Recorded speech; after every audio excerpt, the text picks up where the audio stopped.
देखिए ammonium nitrate एक बहुत ही विस्फोटक होता है। जब ये विस्फोट करता है तो बहुत सारी जहरीली गैसें भी निकालती हैं जिससे कि दम घुट सकता है। ऐसा नहीं है कि ये विस्फोट जो अमोनियम नाइट्रेट से ये पहली बार हो रहा है और इसका पहला जो शिकार हुआ वो बेरूत हुआ। इससे पहले भी बहुत से जगह पे इससे विस्फोट हो चुके हैं, लेकिन वो विस्फोट वैसे जगह पे हुए हैं जहाँ ये अमोनियम नाइट्रेट के रखने के गोदाम थे या उसके खुद के कारखाने थे। जैसे अमेरिका में कई बार हुआ है, फिर फ्रांस में हुआ है, कई शहरों में हुआ है, बहुत सारे देशों में हुआ है। लेकिन उन सभी ब्लास्ट में अमोनियम नाइट्रेट से होने वाले ब्लास्ट में ये सबसे बड़ा ब्लास्ट था। और ये ब्लास्ट जो था वो किसी कारखाना या फिर उसमें नहीं था, बल्कि उस गोदाम में रखे लापरवाही के कारण हुआ, जो गोदाम इसको रखने के लिए बनाया नहीं गया था। क्योंकि सबको पता है कि भाई ये खाद के काम में आता है, लेकिन है ये बहुत ही जबरदस्त बारूद। अब कुछ लोग को कंफ्यूजन हो रहा है कि सर अमोनियम नाइट्रेट है कि या पोटेशियम नाइट्रेट है। तो ये विस्फोट जो है वो अमोनियम नाइट्रेट का है। हालांकि पोटेशियम नाइट्रेट जिसे सोरा कहते हैं वो भी विस्फोट है, वो भी बम बनाने के काम में आता है। जो सामान्य लड़ाई झगड़ा में आप देखते होंगे बम चला देते हैं,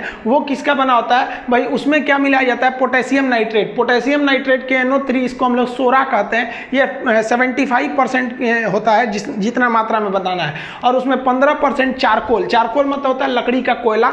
उसको खूब बढ़िया से पल्वराइज करके एकदम बारीक पीस लेना चाहिए पाउडर की तरह बनाने के बाद। उसमें गंधक यानी सल्फर की मात्रा भी होनी चाहिए। सल्फर लगभग 10% ले लिया जाता है और इसे भी पाउडर की तरह बनाकर पूरी तरह से पीस लेते हैं लोग। उसको बढ़िया से पल्वराइज करके खूब बढ़िया से पीस लीजिएगा तो वो एक मात्रा आपका बन के तैयार हो जाता है। अब इसमें क्या करते हैं लोग, किसी डिब्बे में इसको भर देते हैं। एक्चुअली जब ये डिब्बा में भर दिया जाता है और डिब्बे को खूब मजबूती से बांध दिया जाता है, इसको खूब अच्छे से सुखा देना है और डिब्बे में इसको भर के पूरी मजबूती से इसको डिब्बा बंद कर देना होता है। अब डिब्बा खुलने का डर होता है, इसलिए इसके ऊपर रस्सी लपेट देते हैं लोग। रस्सी लपेट देने से डिब्बा खुलता नहीं है। उसके बाद इसको मारने से ये भी बहुत तेज ब्लास्ट करता है। इसको और घातक बनाने के लिए क्या करते हैं लोग कि इसमें ना छोटे छोटे जैसे काटी होता है ना दीवार में ठोकने वाला कील, उसको कई टुकड़े में छोटा छोटा टुकड़े काट के लोहा का हल्का हल्का इसमें इसके अंदर भर देते हैं, ताकि ये जब ब्लास्ट करेगा तो अगल बगल के लोगों को क्या करता है और ज़्यादा क्षतिग्रस्त कर देता है। तो ये काफ़ी ज़्यादा ये प्रचलन में होता है, स्पेशली ये तो बिहार में बहुत ज़्यादा इसका प्रचलन होता है इसको ब्लास्ट करने के लिए। अब इसमें कई लोग नील मिला देते हैं। सूखा नील मिला देने से जहाँ ये ब्लास्ट करेगा वहाँ बहुत ज़्यादा धुआं करता है। तो धुआं ये चारकोल भी करता है। देखिए ये जो इसमें मुख्य विस्फोटक का काम करता है वो आपका काम करता है पोटेशियम नाइट्रेट। अब ये जो ईंधन का काम करता है वो चारकोल कर देता है। जो गंधक होता है ये बहुत तेज आग को पकड़ा देता है। और पोटेशियम नाइट्रेट की खासियत क्या है कि ये बहुत ही ज़्यादा मात्रा में ऑक्सीजन प्रोवाइड कर देता है, ताकि उतने ज़्यादा आग को तुरंत लगाया जा सके। क्योंकि आपको पता है कि ईंधन जलने के लिए ऑक्सीजन की जरूरत है। तो इस बंद डिब्बे में ऑक्सीजन कहाँ से मिलेगा? तो ये जैसे ही डिब्बा को पटकते हैं लोग तो उसमें कुछ मात्रा में फास्फोरस मिला देने से आग जल्दी पकड़ लेता है। और ये आग फास्फोरस में आग जल्दी पकड़ता है, लेकिन वो उतना घातक ढंग से नहीं पकड़ता है, जबकि सल्फर में बहुत तेज पकड़ लेता है और उसको ऑक्सीजन की मात्रा ये दे देता है और पूरी तरह से ब्लास्ट कर देते हैं सर। ये वाला बम, इसको बिहार में सुतरी बम बोलते हैं लोग। ये हमारे कोचिंग में जब बम ब्लास्ट हुआ था ना 5 ठो मारा था सर हमारे कोचिंग में लेकर। 3 ठो फटा था, 2 ठो तो फटा ही नहीं था। हालांकि बहुत सारे मीडिया वगैरह जी मीडिया वगैरह काफ़ी लोगों ने कवर किया था उस वक्त हम लोग को। तो उस वक्त हम लोग को भी समझ में नहीं आ रहा था कि भाई साहब ये कौन वाला बम मार दिया।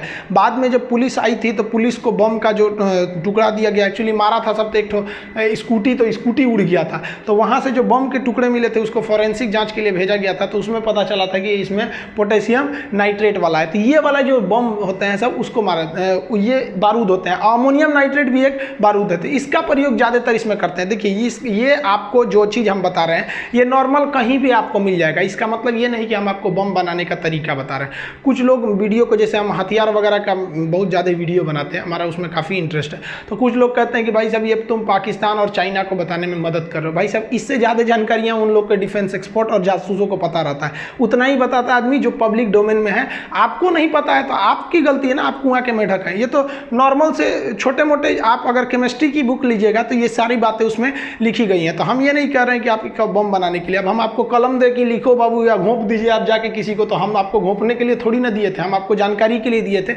इवन रेलवे ने भी ये क्वेश्चन पूछा था कि बारूद जिसे हम गन पाउडर कहते हैं उसमें कौन कौन से चीज़ों को मिलाया जाता है। हम ये क्यों बनाएंगे भाई साहब, हम खुद भुक्तभोगी हैं। शायद आप लोग के ऊपर बम चला होगा, हमारे ऊपर 5 ठो बम चला गया था, वो भी पढ़ाने के लिए कि भाग जाओ यहाँ से, मत पढ़ाओ। अब वीडियो पूरा देखने के लिए खान सर के ऑफिशियल चैनल पर जाए, जिसका लिंक डिस्क्रिप्शन में आपको मिल जाएगा।